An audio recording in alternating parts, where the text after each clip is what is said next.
નમસ્કાર દર્શક મિત્રો, ગુજરાતના રાજકારણમાં મોટો ને ધરખમ ફેરફાર આવી રહ્યો છે.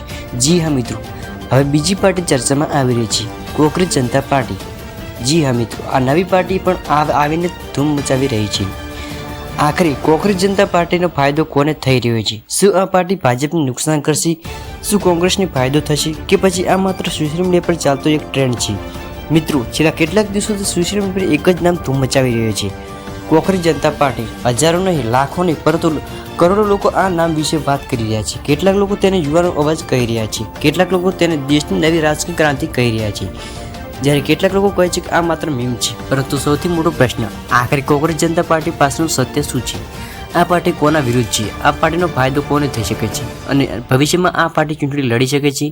આ બધા જ પ્રશ્નોનો જવાબ આજે આ વિડીયોમાં તમને મળશે, તો વિડીયોને અંત સુધી જોતા રહેજો. અને વિડીયોમાં છેલ્લો ભાગ ખૂબ રસપ્રદ છે, કારણ કે ત્યાં આપણે જાણીશું કે કોંગ્રેસ જનતા પાર્ટીનો સૌથી વધુ રાજકીય ફાયદો કોને થઈ શકે છે. તો વિડીયો અંત સુધી જોતા રહેજો. સૌથી પહેલાં સમજીએ આખરે કોંગ્રેસ જનતા પાર્ટી શું છે.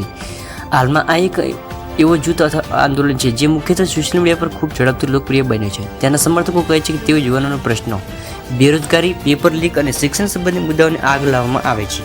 આ કારણોસર ઘણા યુવાનો આ નામ સાથે જોડાઈ રહ્યા છે. કોકરેજ નામ કેમ આપ્યું? હવે સૌથી રસપ્રદ પ્રશ્ન, નામ કોકરેજ કેમ છે? સામાન્ય રીતે કોકરેજ એટલે બંદૂક. લોકોને લાગ્યું કે આ નામ મજાક માટે રાખવામાં આવ્યું છે, પરંતુ સમર્થકનું કહેવું છે કે જે લોકો સમાજમાં અવગણના અનુભવતા હતા તેઓએ એ જ શબ્દ પોતાની ઓળખ બનાવી લીધી છે, અને ત્યારથી કોંગ્રેસ જનતા પાર્ટીનું નામ વાયરલ થવા લાગ્યું છે. આટલે ઝડપથી વાયરલ કેમ થયું? મિત્રો, આજના સમયમાં સોશિયલ મીડિયા પર સૌથી મોટી શક્તિ છે. જો કોઈ મુદ્દો લોકોના દિલને સ્પર્શે તો તે થોડા કલાકોમાં દેશભરમાં ફેલાઈ જાય છે. કોંગ્રેસ જનતા પાર્ટી સાથે પણ આવું જ થયું છે. યુવાનોને લાગ્યું કે કોઈ તો છે જે તેમની વાત કરી રહ્યું છે, અને આ કારણસર આ નામ ઝડપથી ટ્રેન્ડમાં આવી રહ્યું છે. સૌથી મોટો પ્રશ્ન, ફાયદો કોને?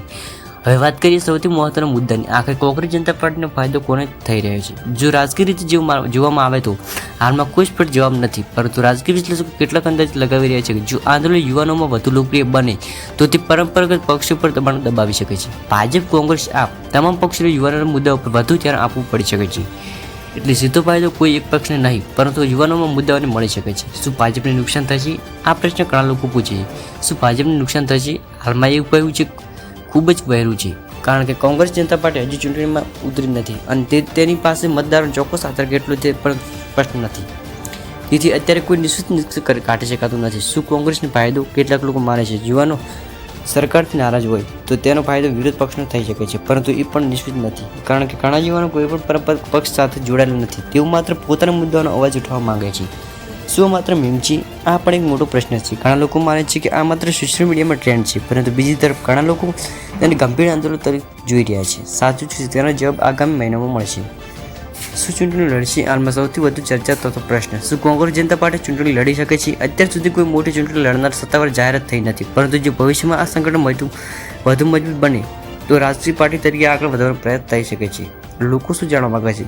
ગૂગલ પર લોકો સૌથી વધુ પૂછે છે કોંગ્રેસ જનતા પાર્ટી શું છે, તેનો સ્થાપક કોણ છે, તેનો હેતુ શું છે, ચૂંટણી લડશે ભાજપ કે કોંગ્રેસનો ફાયદો, યુવાનો કેમ જોડાઈ રહ્યા છે, શું આ માત્ર મીમ છે? આ બધા પ્રશ્નો હાલમાં ટ્રેન્ડમાં છે. અંતિમ અક્ષર તો મિત્રો, કોંગ્રેસ જનતા પાર્ટી હાલમાં ભારતના સોશિયલ મીડિયા પર સૌથી ચર્ચિત વિષયમાં એક છે, પરંતુ શું તે ભવિષ્યમાં મોટી રાજકીય શક્તિ બનશે કે પછી માત્ર એક ટ્રેન્ડ બની રહેશે? તેનો જવાબ સમય આપશે. પરંતુ એક વાત ચોક્કસ છે, આજે લાખો યુવાનો તેના વિશે વાત કરી રહ્યા છે, અને રાજકારણમાં જ્યારે યુવાનની ચર્ચા શરૂ થાય ત્યારે મોટા ફેરફાર થવાની શક્યતા થતી હોય છે.